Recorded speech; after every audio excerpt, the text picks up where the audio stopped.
Hello, everybody. Thanks for coming today. My name is Kevin Hancock, Director of Solutions here at Exostar. I'm going to give 2 minutes for people who might be running a little late a chance to join up.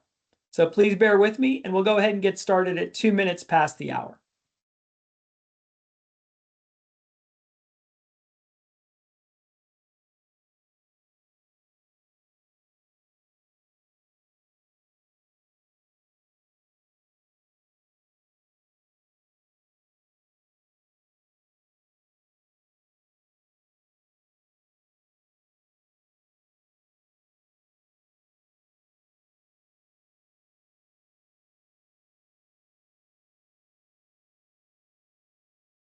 Hello, everybody. For those of you who may have just joined us and were wondering why it was so quiet, I am going to give 1 more minute for people who might be running a little late a chance to join. So we're going to go ahead and get started at 2 minutes past the hour. I appreciate your patience.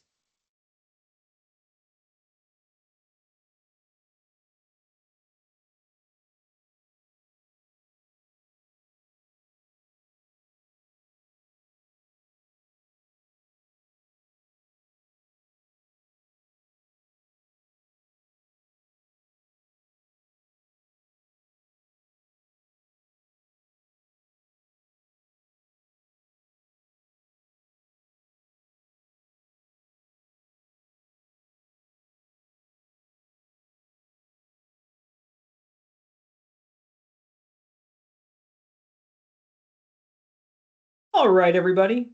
Thanks for joining me today. My name is Kevin Hancock, Director of Solutions here at Exostar. And thanks for joining me for Get Ready for CMMC, Preparation Strategies for a Successful Assessment. Before I jump into the presentation, just a few housekeeping details.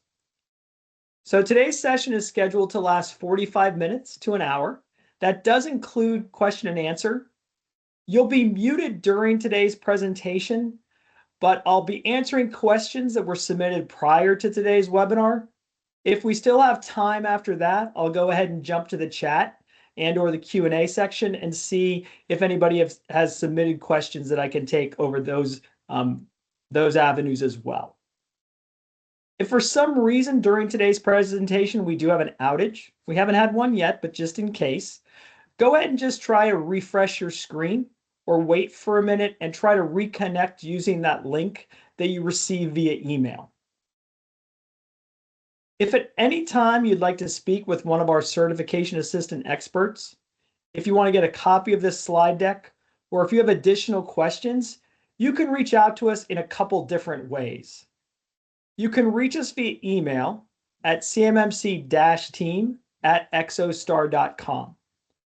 Or you can come to Exostar's website, www.exostar.com. There's a chat feature there on every page. We'd be more than happy to answer any questions you have via that channel as well. Now, invariably, one of the questions we get is, will this slide deck be available? And the question is yes. As a follow-up today's session, you'll receive a copy of the presentation as well as a link to today's recording. So this is the agenda I'm going to cover in today's presentation. And it really is just, kind of as you see in the purpose. As we wind down 2024, right, we had some big news in the CMMC community this week. As of December 16th, the CMMC final rule is in effect.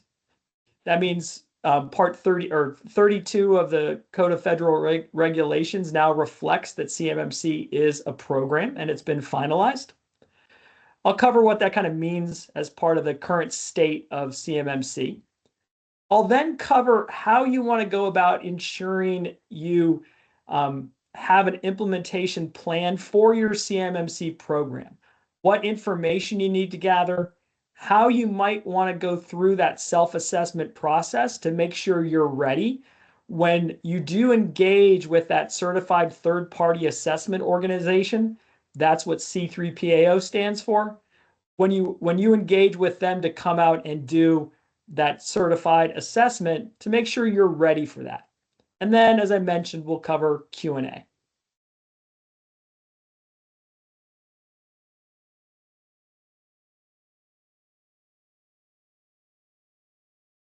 So 32 CFR, the final rule for CMMC, was published in the Federal Registry on October 16th.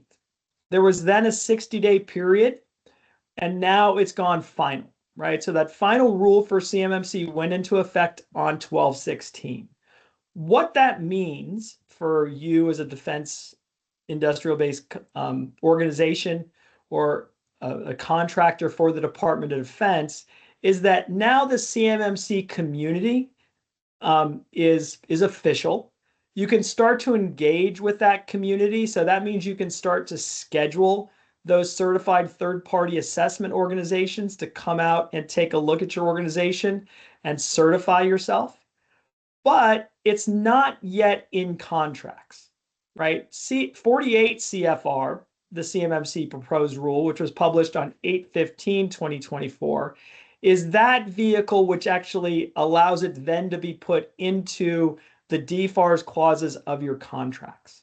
So it is kind of that two-step process. The CMMC program is in effect, but there isn't yet a contract vehicle to enforce that. That's what 48 CFR will implement. Now, we obviously fully expect that to take place. CMMC has been around for quite a while. It's passed through a number of different administrations. It started under President Obama. It then went through President Trump. It went through President Biden. Now that President Trump is coming back on, we fully expect this to continue on that process. And the key things to remember about CMMC is that what this does is it moves away from self-attestation. It moves to a third-party assessment model. And there are two organizations that will do those third-party assessments. One of those are what we call C3PAOs, those certified third-party assessment organizations. Those are, private organizations that you'll engage with when you're ready to come out and assess how you have implemented the NIST 800-171 controls. They'll either give you a pass or fail, or there is also one where you've passed, but you've got some open items you've got to close, and I'll kind of cover that as part of today's presentation. The other assessment organization is for those of you who have CUI high and are fulfilling what's called CMMC Level 3, and I'll cover that in just a minute as well. Those are going to come from DIBCAC, right? DIBCAC is the Department of Defense's assessment organization, and they'll be the ones who are doing those. So that's who's going to do those third-party assessments. Now, the rule also kind of defines two classes of service providers. One of those are what are called external service providers. These are typically what many of us in the industry call MSPs, or managed service providers, or managed security service providers. These are folks who are typically augmenting your IT organization or providing you a service around like firewalls or monitoring of your logs or things like that. So they're involved in the overall, if you will, protection of controlled unclassified information, but they're actually not processing, storing, or transmitting that CUI. And those organizations, if they do store, process, or transmit CUI, they themselves will have to be CMMC Level 2. But if they're just providing those external services, then those external services are going to be overall graded, if you will, as part of your assessment. The other key area is what it's called a cloud service provider. These are those services that do store, process, or transmit CUI.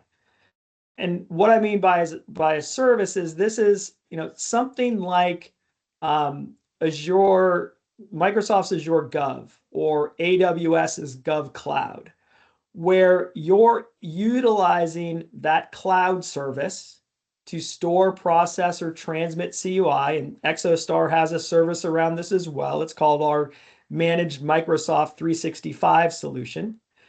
In order for you to consume that service, to store, process, or transmit CUI, that cloud service provider has to be either FedRAMP moderate or FedRAMP moderate equivalent. And that third party should be able to provide you the information you need to satisfy that third party assessment organization when they come on site and look at your overall program. So those are really the key differences of CMMC, or the things to keep in mind about what's changing. Now, hopefully, as most of you may already know, right, CMMC is broken out into 3 different levels. And those levels correspond to the amount of controlled unclassified information your organization may receive or create as part of your contract.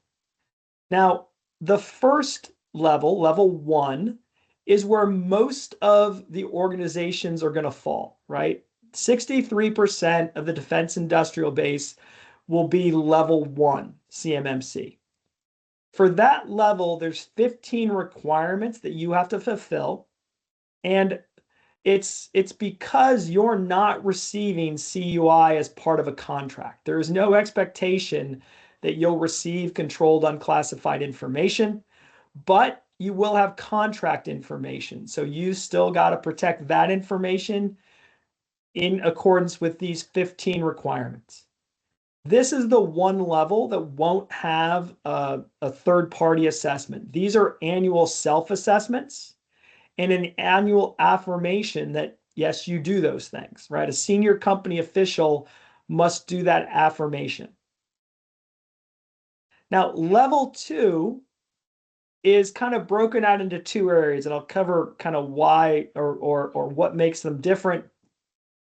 So this is where 37% of the defense industrial base falls, right? It's 36, 37%, somewhere around there, where you do receive controlled unclassified information.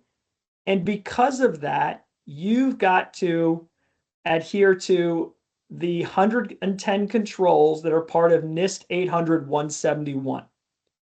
Now, there is a self-assessment group within this. However, the key thing to remember about self-assessments at level 2 is the contracting officer is going to determine whether or not a contract can have self-assessments at level 2. This won't be something you'll be able to request. It's not something a prime would request for you, etc. It'll be as part of the contract when that contract is put out for bid. That's when the contracting officer will, as part of the clauses that you'll have to agree to before you put in a bid, that this is okay for self-assessment. The majority of level 2 will require that third-party assessment. And that third-party assessment will be done by those certified third-party assessment organizations. You'll engage with one of them once every 3 years to do this assessment. They'll pass you, hopefully, and then you'll be able to bid on contracts with those clauses in them. Level 3, right? Very few groups within the defense industrial base will be part of this, right? This is less than 1%. These are folks where that third-party assessment will be done by DIBCAC, and that is those same 110 controls from NIST 800-171, but it also includes additional controls from NIST 800-172. Regardless of the level, you'll still have to do a yearly affirmation that you still comply with these requirements. It's still expected that you'll have to enter in your SPRS score into, your score into the SPRS system. If for some reason something changes, you should assess what those changes do to your organization. If when those assessors come on site, they find a problem, that's okay for certain controls, but you'll have 180 days to close that problem. And then that same assessment organization will come out, verify that you've closed it, and then they'll go ahead and pass you. So just some things to think about when you think about CMMC and, as it now is finalized and as it starts to appear in contracts. Now, the current estimate is that sometime in Q1 of 2025, that 48 CFR will be finalized, and that's when it'll start to appear in contracts. Now, there is an implementation phase, right? This isn't gonna, on day one, all of these things aren't gonna be expected, right? As part of the CMMC program, the DoD did introduce also a phased approach. This is, this graphic I grabbed straight from the DoD website. This link will take you to that place, right? So in the initial rollout, and this is expected to take 12 months, it's going to stay really kind of where it's at today. Level 1 and level 2 will be self-assessment, right? So 48 CFR on that effective date, you'll start to see this appear in contracts. And at that time, it's fully expected that level 1 and 2 will be self-assessments. Phase 2 begins after that first year. That's where you'll start to see level 2 third-party assessments start to be required before you bid on these contracts. Level 3, right, starts 2 years after the initial date, 1 year after phase 2. This is where level 3 starts to take effect. And then phase 4 would be full implementation, and that would include if you're renewing contracts, if you're going into a contract extension phase, etc., then these additional requirements for CMMC may also be inserted in those older contracts as well. Now, please keep in mind that blue banner along the bottom. The DoD kind of reserves the right to implement CMMC requirements throughout this process. So if there is a critical contract, it's going to have some critical CUI. You may see a contract with phase 3, with level 3 certification required as part of that contract. And the DoD reserves the right to do that. Now, there are some things you'll need to do today and should have been doing, kind of since 2013. Right? There are current federal regulations in the DFARS contracts which require you to store, process, and transmit controlled unclassified information in accordance with NIST 800-171. Right? So if you've got DFARS clauses in your contract, 7012 is the clause that requires you to adhere to NIST 800-171 if you store, process, or transmit CUI. That clause allows you to have POA&Ms if in your evaluation of you've got some open gaps. 7019, if you've got those clauses in your contract, you've got to do, again, that self-assessment of how you're doing today against NIST 800-171. You've got to score yourself, and there's a scoring algorithm that I'll cover in just a minute that walks through that assessment, and you give yourself a score for each control, whether or not you've implemented that control, and then if you haven't, what you take away for that control. You take that score and you enter it into the SPRS system per your cage code. It's also expected that if you make changes, right, you have an open item that you've got to fix. You have that POA&M, right? That plan of action and milestone to address this particular control. If you fix that problem, you should rescore yourself, go back into SPRS and update your score accordingly. And the reason you always want to do that is that the SPRS system, Supplier Performance Risk System, is what the DoD takes a look at when they have contracts out to bid, and the contracting officers are allowed to consider that supplier performance risk as part of their overall evaluation of organizations. Now, the the score from your self-assessment of NIST 800-171 is just one measure that's used for that overall supplier performance risk. It's not just that one number. It has a number of different values that go into that overall score. But this is one, you control it, so you should be able to kind of control how that is evaluated.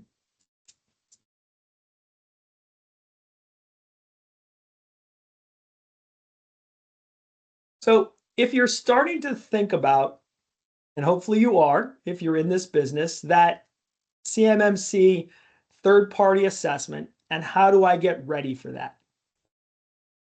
Now, the first thing to think about is remember that the third-party assessment is going to take place over a particular system. You determine the boundaries of that system. This is all about, I need to define a system, and then I need to ensure that the NIST 800-171 controls are applied to that overall system. What you're going to create as part of this CMMC program is what's called an SSP, a System Security Plan. So one way to determine that boundary is actually take a look at how CUI flows into, across, and out of your organization. When you're looking at that data flow, you'll want to know, okay, so typically, in a number of customers I've worked with, they receive CUI from their customer, be that the Department of Defense or a prime contractor that they've subcontracted to. So they may receive a bill of materials, they may receive particular specifications that they need to design to or build this thing for. And that's going to be marked CUI, and it should be marked, right? The controlled unclassified information, the markings on it are set by the creator of that information. So when you receive this, it should be marked as such. If you're not sure, you should ask the organization that's sending it to you. And then you should ask them to mark it as such if they say, oh yeah, that is CUI. Then you should determine where that comes into your organization, where you store it, who in your organization also may store, process, or transmit that information. And this should include those people who support your systems. So for example, if your IT organization or a third party that you utilize as part of your IT organization has access to a file share as admins, then they are part of that overall boundary of this system, right? It includes kind of their systems that also touch it. So that data flow diagram that you're gonna build out, right? Where does CUI enter? Where does it transmit across my organization? And how does it exit my organization? That will inform then how I build my overall system diagram. Where do I draw that boundary? Is it across my entire company? Hopefully not. Ideally, what you want to be able to do is shrink that boundary to only those people and systems that store, process, or transmit CUI. You should be able to define those individual assets that do that in your organization. Those could be people, they could be cloud services, they could be a workstation on your premise, they could be a file cabinet on your premise, right? All of those things are those CUI assets. You may also have things that protect those assets, right? They don't ever see the information, right? You may have a firewall set up in your organization, or like the physical file cabinet itself. Those things don't actually, store, process, or transmit. They secure that, right? A locked door secures the room. The camera that you have doesn't necessarily see CUI, but it's a security protection asset that that secures that facility or that particular room. Same thing for those firewalls, those SIM services that you might be consuming or feeding logs into, things like that. Those are those security protection assets. As I mentioned, you may have third-party contractors. They may be managing a part of this. You should call those out as part of this diagram. You may have specialized assets like printers, CNC machines that aren't necessarily store processing or transmitting CUI, but you may take CUI, input that into the system. They may have other things that have technology that don't necessarily make it part of this or make it, but you've got to call those things out and mark them. And you've got to draw that boundary around those, because all of this feeds into what that certified third party is actually going to consider when they look at your overall CMMC program. Now, what they're going to take a look at as part of that is they're going to measure each of these 110 controls across that system, right? These are the NIST 800-171 categories or families, whatever you want to call them, right? There are 110 controls across these 14 different categories. They're not evenly distributed. They cover a number of things. So for each of these, you should have your organization's policies, your procedures, your evidence, and trained the people, and you should have trained the people on how you do these things, because all of those things are going to be part of your overall assessment. Now, not all of these things are IT specific. The ones that you typically want to think about that might involve other folks in your organization are around awareness and training, right? That may be an HR function, or you may contract with a third party to do your training of your organization. Now, this may also be training on your procedures for particular groups in your organization. Like, this is how we train our IT team to create an account in this particular system. It also includes those security assessments you may do, personnel security. So again, you may also involve folks like HR, legal, etc., as part of gathering the policies and procedures you have in place to implement these different controls. Now, when you do that self-assessment, you will need to dive into each of these different controls and provide information. And there is an assessment guide, and the link to it is available in the presentation. It's called NIST 800-171 Alpha. Alpha is the assessment guide, and the assessment guide is basically how that third party is going to come in and look at what you do. So use this to guide your own internal assessment, so you can also determine whether or not you're doing these things. So in each control, you'll see these what are called determine if statements. So those determine if statements are kind of the questions that you should have answers to, right? So if you look at 3.1.3 security requirement, right? The requirement is that you control the flow of CUI in accordance with approved authorizations. So you should have control policies defined in your organization, right? These are policies like, how do we approve an account to get into this system for an individual? How are we enforcing those mechanisms? Where are those designated sources of where we put CUI? How do we make sure that there's flow control between those things? Who approves those authorizations in? So your policies and procedures should answer these questions, because when the assessor comes on site, that's what they're going to ask you. they're going to say, okay, you say this is how you do it, right? You've written this policy and this implementation statement.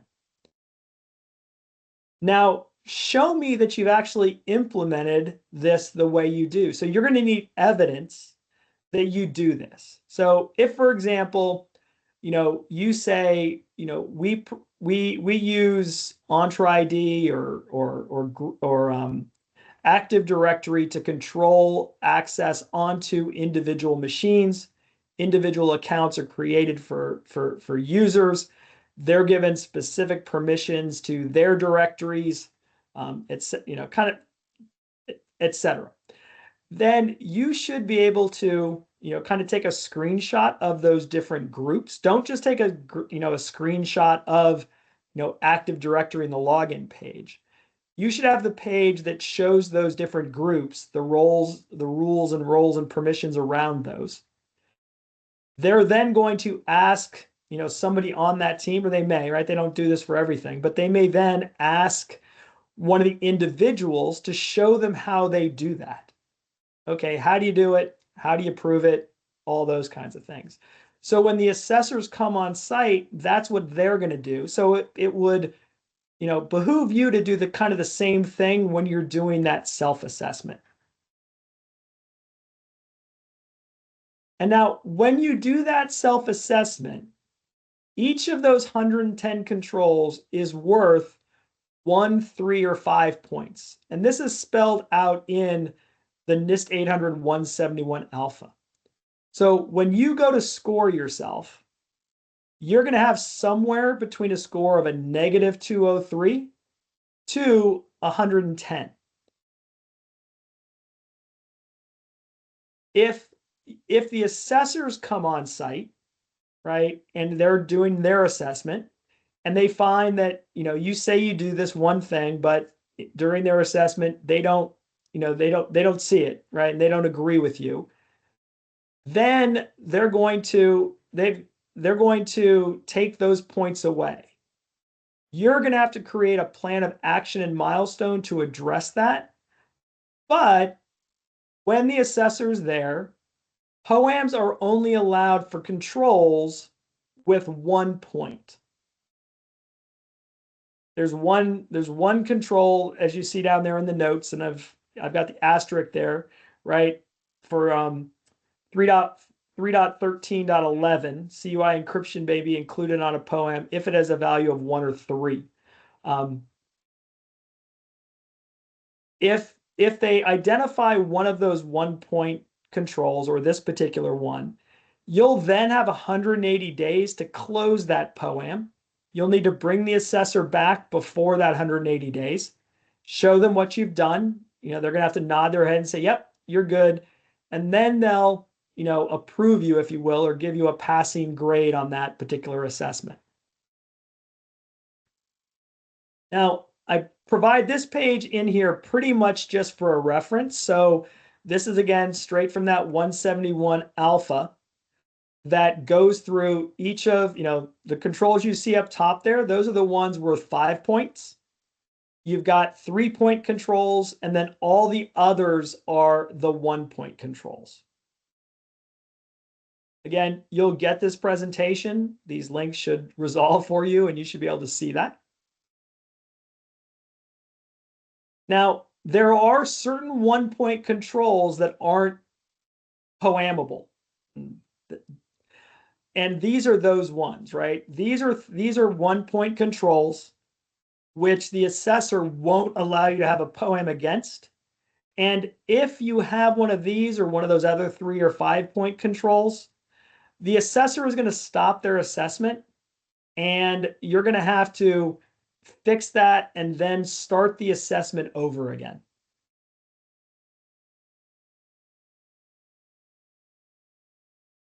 Now, as I mentioned, once you close out that POAM, you've got 180 days. Now, if you're running a CMMC program, right, you should open a POAM anytime you're out of compliance with a particular NIST 800-171 control. You may find that in your yearly review that you don't implement a particular control as you thought.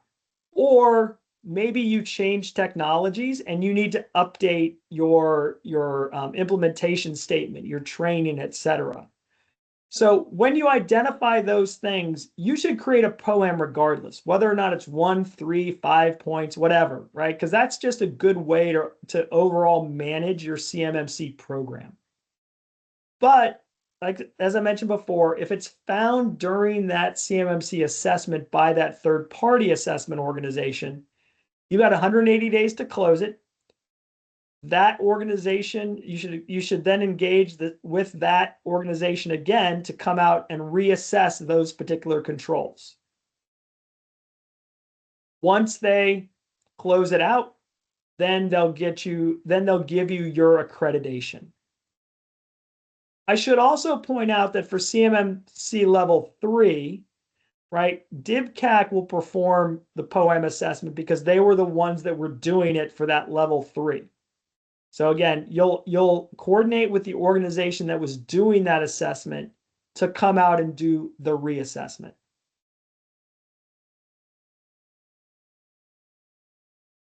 So as you get ready, Exostar does have what we call our CMMC Ready Suite, which is a number of applications to kind of get you ready and get you through that to that point where you're ready and able to pass that certified third-party assessment.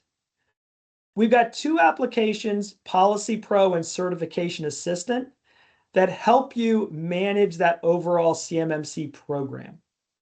Policy Pro allows you templates around each of those different 14 control families, which you can then go in and customize and fit to your particular organization and how you do things. You can then use that to populate the policy library that you're going to utilize as part of Certification Assistant to go through each of those 110 controls, put in your implementation statements, put in your evidence that you do those things, put in your recurring tasks. If as part of that overall control, you should be evaluating, you should be testing, you should have periodic training of these individuals, etc. This allows you to centralize all that information, allows you to provide that one place to manage that overall program. If you've got a POAM, you open it here, you assign it to somebody, you work it to closure. Now, if you're looking for a secure enclave to store, process, and transmit CUI, Exostar has our managed Microsoft 365 for CMMC solution. That is an enclave up in Microsoft's Azure GCC High. It's got an Exostar application embedded within it. It's going to keep that CUI up there in the browser. You're only going to let individuals who need to access that information access to this application. While the information's up there, Exostar attests to 85 of those 110 controls. This is a FedRAMP moderate cloud solution. It's actually a FedRAMP moderate equivalent cloud solution to store, process, or transmit that CUI. If you're looking for a partner to help you do something around those CMMC assessments, this includes C3PAOs like KLC Consulting, RSM, and others who are those C3PAOs, or just organizations that are RPOs, registered practitioner organizations, that can do readiness assessments. They can help you implement a particular control, implement a technology to solve a problem, etc. These are Exostar partners who work with both Exostar solutions like Certification Assistant to get your program in place, like M365, Exostar's managed Microsoft 365 to create that enclave. So we can help you along this journey, and you can mix, match, or utilize any portion of this particular suite that makes sense for you. Oh, actually, we don't have a poll today. Our poll thing broke in Teams, so we're trying to get that fixed. So let me go ahead and answer the questions that were submitted prior to today's session. So the first one I've got is, how does the implementation of CMMC at the prime impact the tier 1 and tier 2 suppliers? So, one of the things to remember is that it's not the prime that's implementing CMMC. This is a contractual clause between the prime and the Department of Defense. And it's included in those DFARS clauses that are part of the contract that the prime has with the Department of Defense. Those contractual obligations will flow down to their subcontractors. So whether or not those subcontractors are tier 1, tier 2, tier 3, or to the nth tier, right? Those contractual obligations flow down. So as the prime says that they are CMMC compliant, they are required to also ensure that their supply chain that's part of that contractual fulfillment is also CMMC compliant.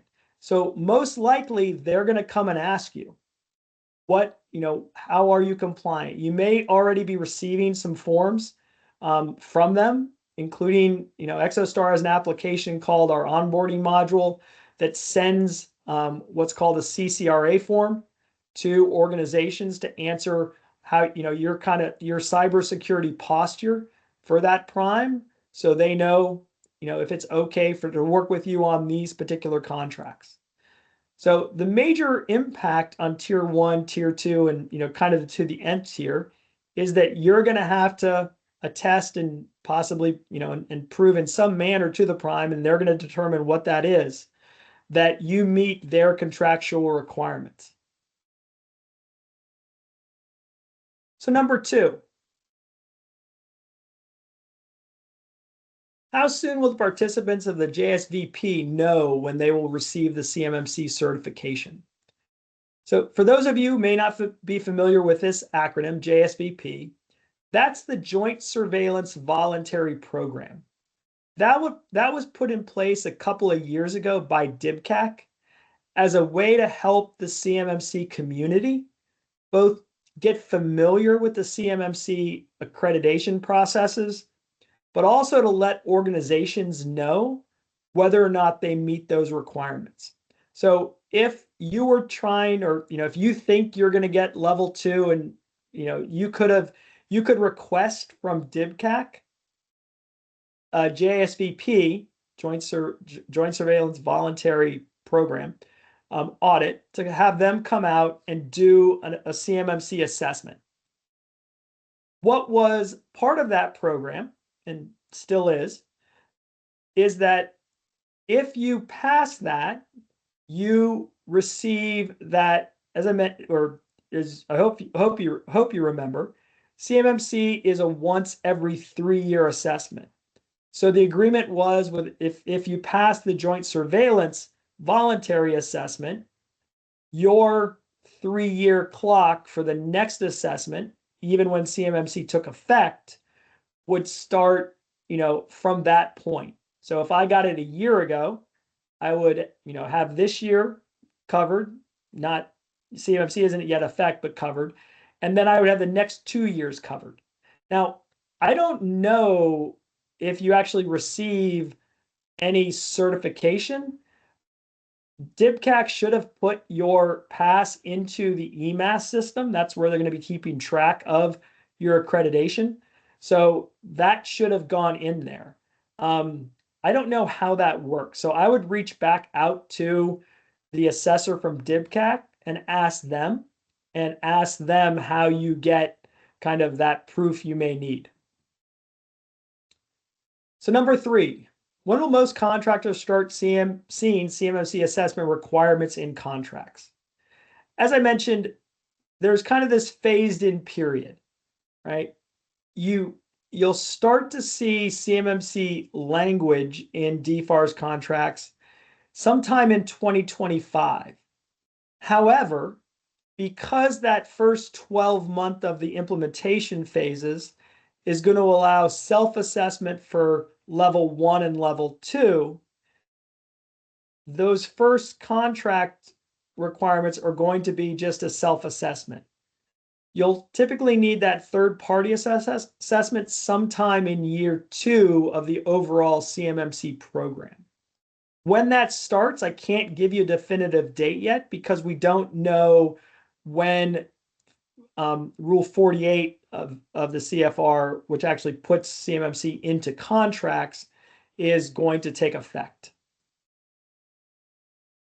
Number 4, when should we start looking to schedule our C3PO assessment to account for the C3PO schedule availability? This is a great question because, just to let everybody know, C3POs are a limited resource. Only a certain number of organizations are C3POs. If you want to find one, the best place to look is at cyberab.org. That's the organization that's implementing this, or not implementing, but is kind of the accreditation body for the CMMC community. Those are those registered professional organizations, the registered professional registered professionals, I should say, as well as they're the ones who accredit the C3PAOs or train them, and then DIBCAC actually accredits them. So you really should, if you think you're ready, I would go and schedule as early as I can. I know that there are a number of C3PAOs. If you go to their websites, they'll let you go ahead and schedule those, and they'll start to do the initial intake for those. They will obviously fill up. So I would just say as early as possible. Okay, so as part of this deck, you'll also get all these links to additional resources. And then we got a couple other questions in. So number 5, my leadership always asks me about the cost of conducting assessments at any level, as well as whether we should train in-house or outsource.